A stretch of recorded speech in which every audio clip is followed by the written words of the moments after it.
सभी को सुप्रभात। मैं शिषपाल में बीए पार्ट सेकेंड हिंदी साहित्य रीतिकालीन काव्य के अंतर्गत हमने चर्चा की।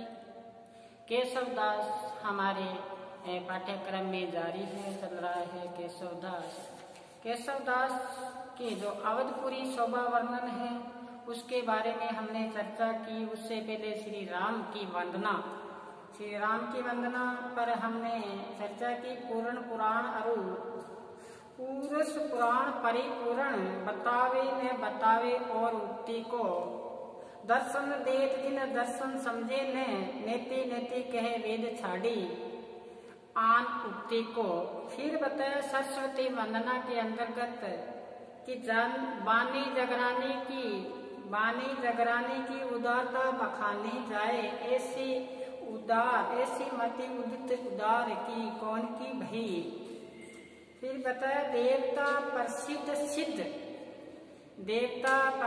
सिद्ध ऋषि राज तप विरत कही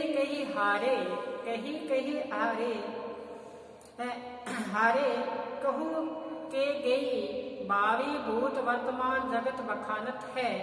बावी भूत वर्तमान जगत बखानत है। केशवदास कहो बखाने कहू पे गई। पति बने 4 मुख पूत बने 5 मुख नाती बने 7 मुख तदपि नहीं है। सरस्वती वंदना के अंतर्गत हमने पढ़ा था। राम वंदना हमने पढ़ ली। हमने चर्चा की थी अवधपुरी शोभा वर्णन में कि काव्य कुल विद्याधर सकल कलाधार राज वेश बने। और फिर अयोध्या नगरी के बारे में विश्वामित्र जी अपने शिष्यों को कहते हैं कि मूलन की जहाँ अधोगति के सब गाइये होम हुतासन धूम नगर एक मलनाए। कि यहाँ पर जो अयोध्या नगरी के वर्षों की जड़ें हैं वो ही केवल नीचे की ओर जाती है, लेकिन यहाँ पर जो भी प्राणी है, जो व्यक्ति है, कोई अधम कार्य नहीं करता, ऐसा कार्य नहीं करता जिससे अयोध्या नगरी कलंकित हो। तो क्या बताया, मूलन की जहाँ अधोगति, जो पेड़ है उनकी जड़ें ही नीचे जाती हैं, लेकिन मनुष्य का यहाँ किसी प्रकार से पतन नहीं होता। और फिर बताया होम उदासन, यहाँ पर नगरी में जहाँ अयोध्या नगरी है यहाँ पर हवन चलते रहते हैं, जिससे हवन से निकलने वाला धुआं से यहाँ पे नगरी है वो काली है, लेकिन यहाँ कलंकित नहीं है। कोई यहाँ व्यभिचारी वाले व्यक्ति निवास नहीं करते। यहाँ भोग विलासा के वर्ती लोग नहीं है। फिर बताया दुर्गति दुर्गन की, यहाँ दुर्गति है, जो दुर्दशा है वो किलों की है। और क्या बताया, यहाँ कुटिलता तो है ही नहीं, यानी टेढ़ापन यहाँ नहीं है। यहाँ के जो प्राणी है उनका हृदय है वो निर्मल है, पाक है, पवित्र है। यहाँ जो टेढ़ापन लिए हुए है वो श्रीतन की नदियों का यहाँ टेढ़ापन है, न कि मनुष्यों का। देखो यहाँ मनुष्यों का टेढ़ापन नहीं है। टेढ़ापन किनका है? टेढ़ापन है जो यहाँ पे जो नदी प्रवाहित होती है उनका टेढ़ापन है।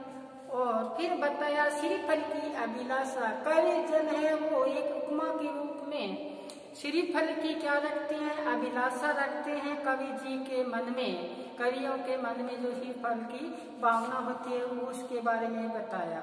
फिर बताया सीता स्वयंवर के बारे में कि सीता के स्वयंवर में जो आए राजाओं का वर्णन किया था कवि ने, कि चमत्कारी रूप में वर्णन किया। क्या बताया कि सीता के स्वयंवर में संसार के समस्त प्राणी वस्तुएं मानव राजाओं के रूप में उपस्थित हुई।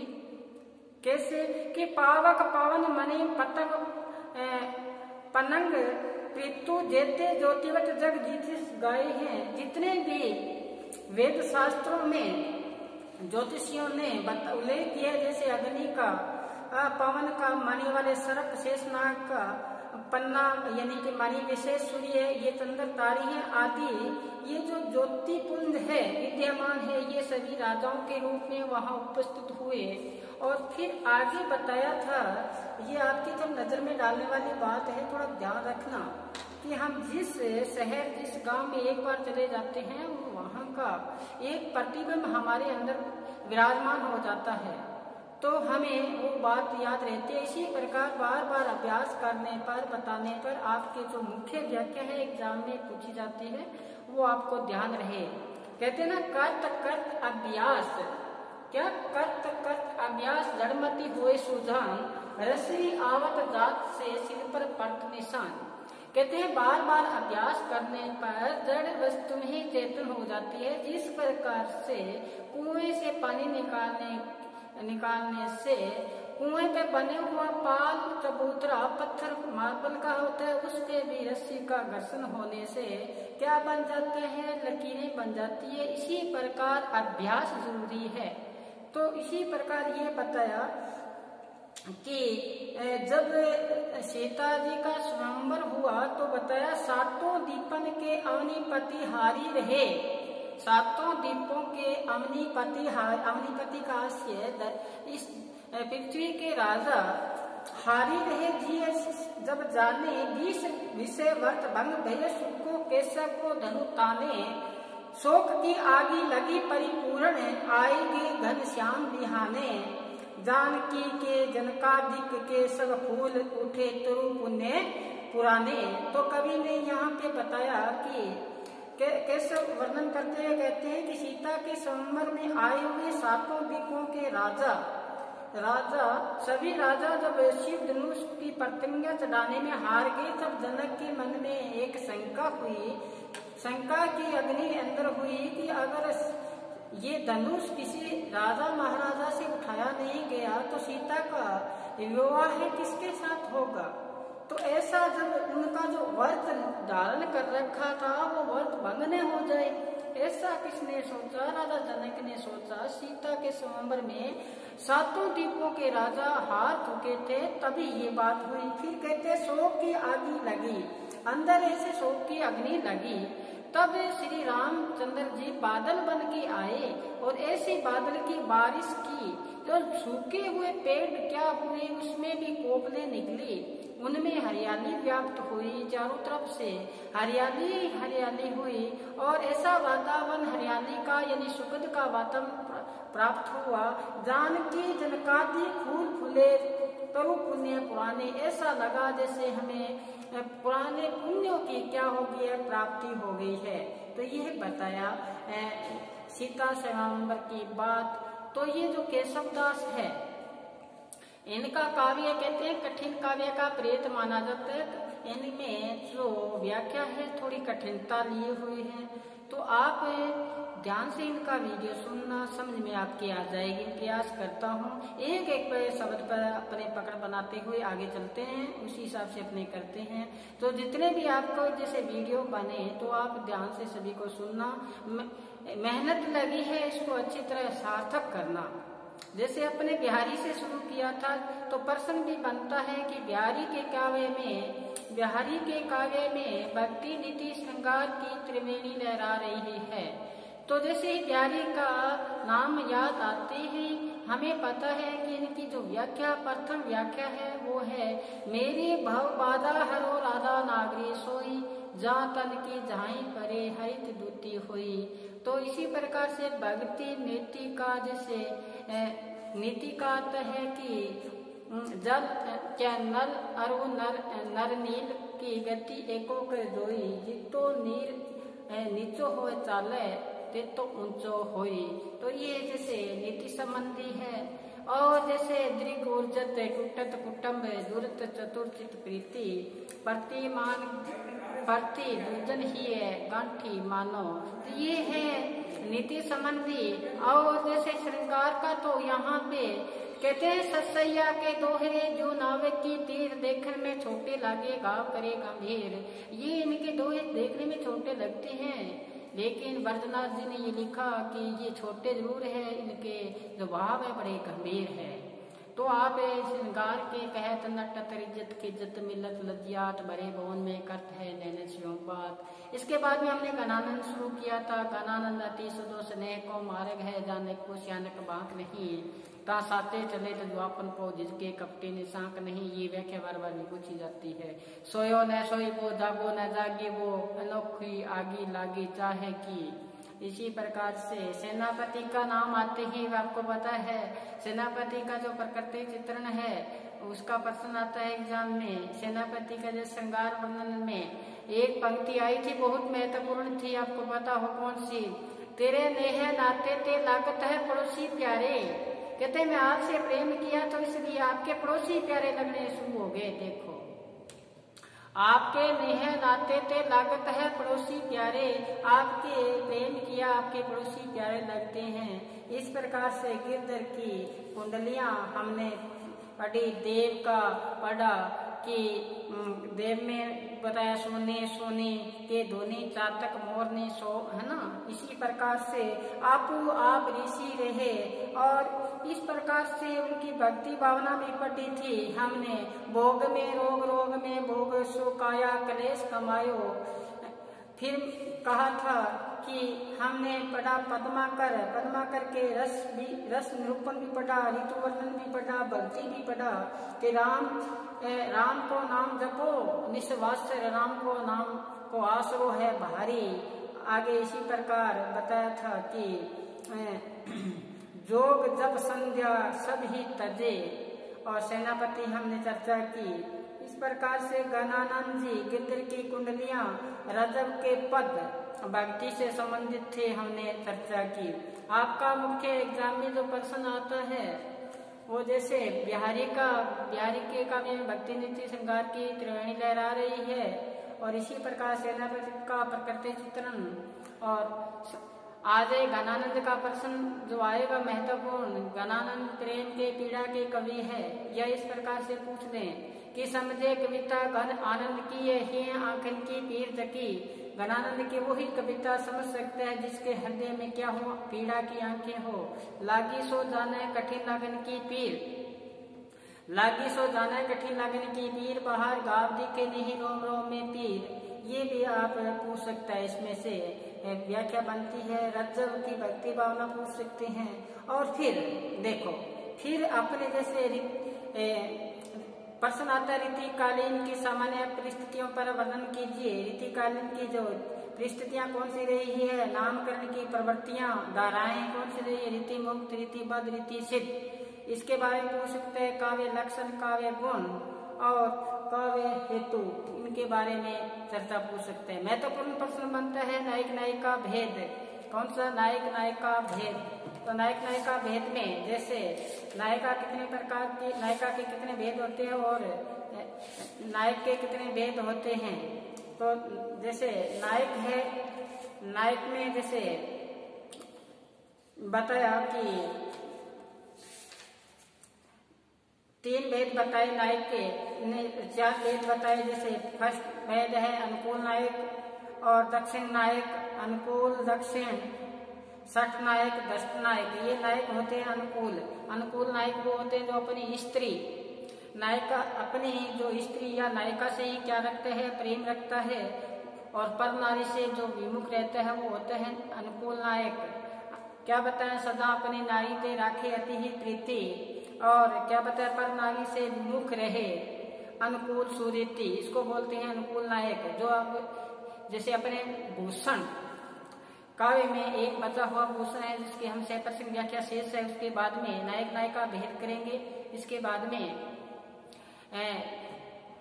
काव्य हेतु, काव्य प्रयोजन और छंद, ये इससे शुरू करेंगे। इसके बाद में आप सेकेंड में हो तो आप अंधेर नगरी और हस्तिनापुर, ये भी आप साथ साथ में अध्ययन करते जाएं, उस पर भी हम चर्चा करेंगे। 10 अंकांकी है, उस पे आप घर पे ले जाओ, उसको अच्छी तरह से आप ध्यान से पढ़ो। जैसे अपने को यहाँ समय मिलेगा तो उस पर भी 1-2 अंकांकी की रोजाना अपने वीडियो के माध्यम से चर्चा करेंगे। जैसे तांबे के कीड़े, और जैसे तौलिया अंकांकी है, और काफी जो 10 अंकांकी उसके बारे में हम चर्चा करेंगे। हस्तिनापुर है, जो नाटक है हस्तिनापुर आसान सा है, उसमें नारी के जो उत्पीड़ना है वो सामने आई है। और उसके बाद में अपने बाहर दुर्दशा भारतेंदु हरिश्चंद्र का जो ये लघु नाटक है उसको भी हम चर्चा करेंगे। आज हम चर्चा करने जा रहे हैं इनके शेष बचा हुआ भाग केशव दास का, जिसका हम साथ में बोर्ड पर अंकित करेंगे, साथ में आप अपने रजिस्टर में अंकित करेंगे। देखें, केशव ये मिथिला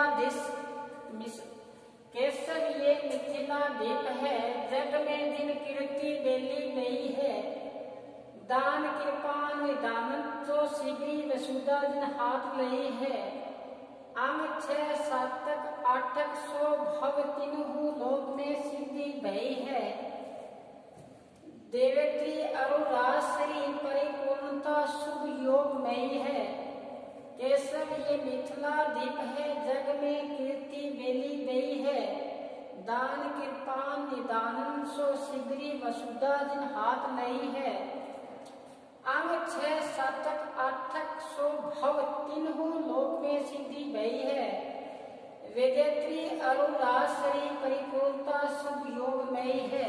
यहाँ पे विश्वामित्र जी के ये जो अवतरण है ये रामचंद्रिका के सीता स्वयंवर से संबंधित है। इसमें महर्षि विश्वामित्र जी राजा जनक के गुणों का उल्लेख करते हुए श्री राम को उनका परिचय करवाते हैं राजा जनक का। तो क्या बताते हैं कि महर्षि विश्वामित्र जी ने कहा कि ये मिथिलापुरी कि केशव ये जो मिथिला द्वीप यानी मिथिलापुरी के राजा जनक है, जिन्होंने संसार में कीर्ति पाई है। संसार में कीर्ति की क्या बोई है? बेल बोई है। संसार में यश पाया है। किसने पाया यश? यहाँ राजा जनक ने संसार में पूर्ण रूप से यश की बेल बोई है। और क्या पता बेल बोई है यानी सर्वत्र अपना यश फैलाया है।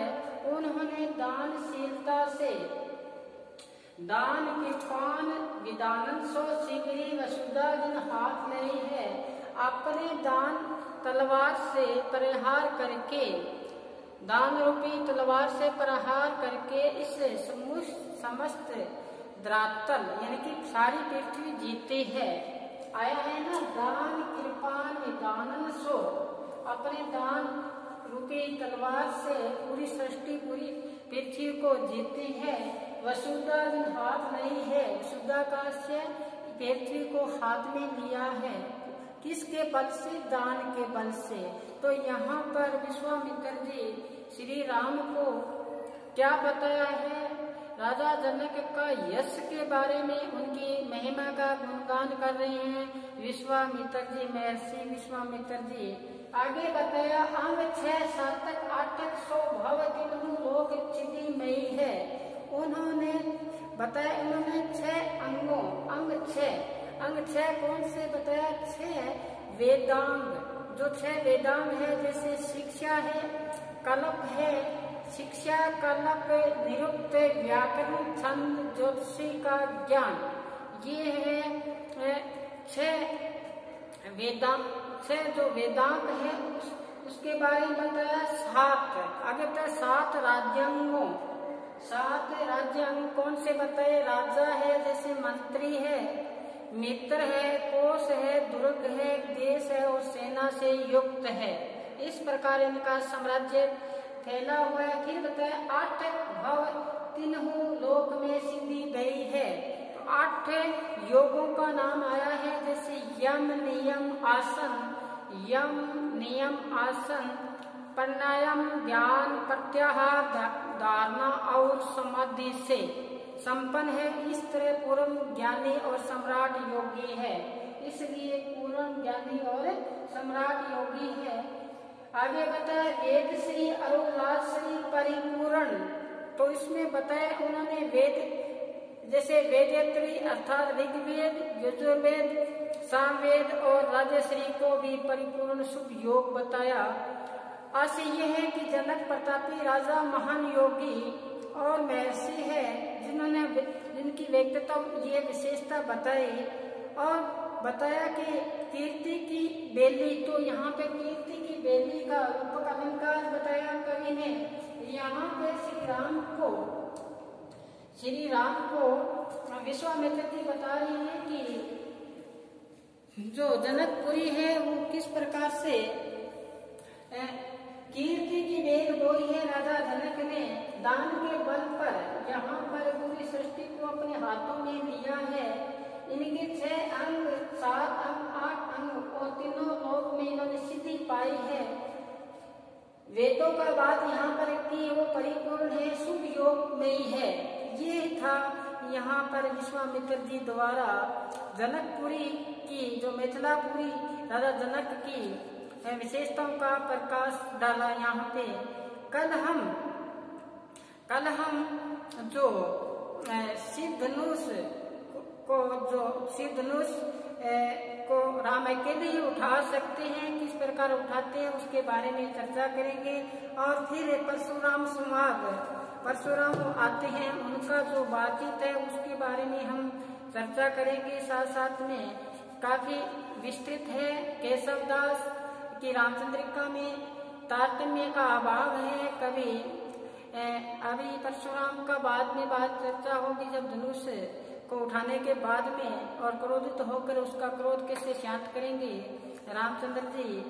और उधर रामचंद्र जी लक्ष्मण जी का संवाद भी होगा, अंगद और यहाँ पे रावण का, और साथ में हनुमान जी और रावण का। रे कपी तुम कौन, वो कहते हैं अक्षक और घातक, राम का मैं दूत हूँ। कहते हैं राम कौन, तो इस प्रकार से इनके जो छोटे छोटे सवाल है उस पर हम चर्चा करेंगे। आज बस इतना ही। घर पर रहें, सुरक्षित रहें, पढ़ते रहें। धन्यवाद।